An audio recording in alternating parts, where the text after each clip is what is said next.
Welcome to my new video. Today, I'll share some news about Countess Anna Schaffgotsch, who will star in Portugal's royal wedding. Wedding bells are ringing in the neighboring country. Infante Dinis, Duke of Porto, is engaged to the woman of his dreams, Countess Anna Schaffgotsch von zu Kynast Greifenstein, Baroness of Trachenberg. The Duke and Duchess of Braganza announced the engagement on June 29 from Sintra, without revealing the date of their wedding or the details of the ceremony, which they said will be announced in due course. The announcement was accompanied by a photo of the couple posing in front of a large hydrangea, in which a beaming Anna shows off her engagement ring with a blue sapphire. The ring has garnered much attention due to the size of the stone and its striking resemblance to the ring worn by Princess Diana of Wales, which Kate Middleton inherited in 2010 after becoming engaged to William. The proposal took place in Lisbon last month and was a complete surprise to the local press, who noted that they were unaware of the romance and that it will be a very significant wedding because it unites two European lineages with a long history. Dinis was born in 1999 in Lisbon and is the youngest son of Dom Duarte, pretender to the Portuguese throne, and Isabel of Braganza. Anna was born in Vienna, Austria, in 2002. She is the daughter of Count Maximilian and Countess Marie Schaffgotsch and grew up with 3 siblings. Interestingly, fate had already woven a romantic thread between the two countries.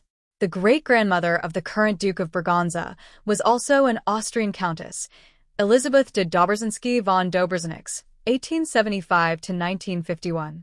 Born in 1875 in the Austro-Hungarian Empire, she was the wife of Pedro de Alcântara of Orleans Braganza, Imperial Prince of Brazil, and died in Sintra in 1951. There are also other historical connections. Anna, like her future husband, is a descendant of Elizabeth Stuart.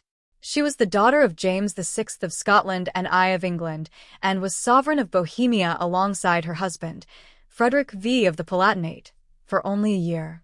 Hence, she went down in history as Queen of a Winter and is remembered in popular tradition as the Queen of Hearts for her kindness and wisdom.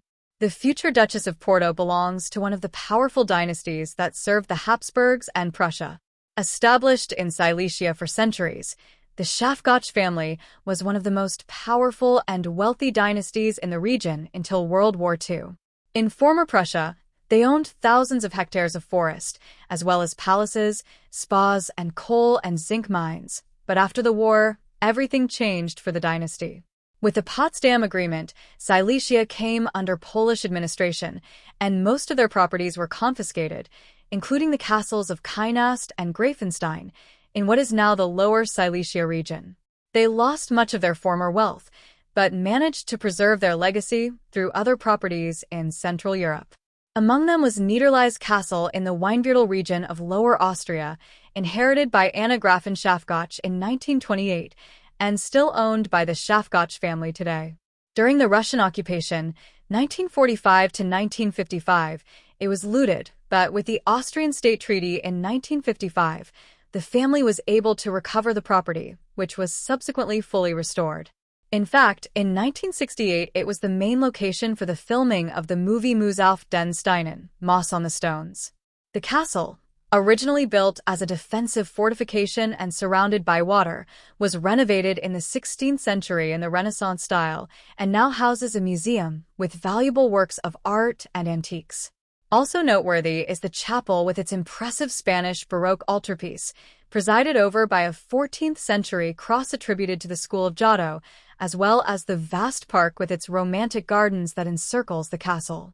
The future Duchess of Porto holds a degree in economics and social sciences from the Vienna University of Economics and Management. She also has qualifications in real estate management and healthcare management, and next year she will continue her studies in comparative education at University College London. Her native language is German. She speaks English and Italian, and she is currently interning at the Lisbon Project Association, a Portuguese NGO. As for Prince Dinis, he holds a degree in social sciences from the Free University of Brussels and the Catholic University of Portugal, and is currently studying political science and international relations. He co-founded Caravella Consulting, a company that provides strategic advice to public and private entities and has completed internships in government institutions and the European Parliament. He speaks fluent Portuguese and English, as well as French, Spanish, and Italian.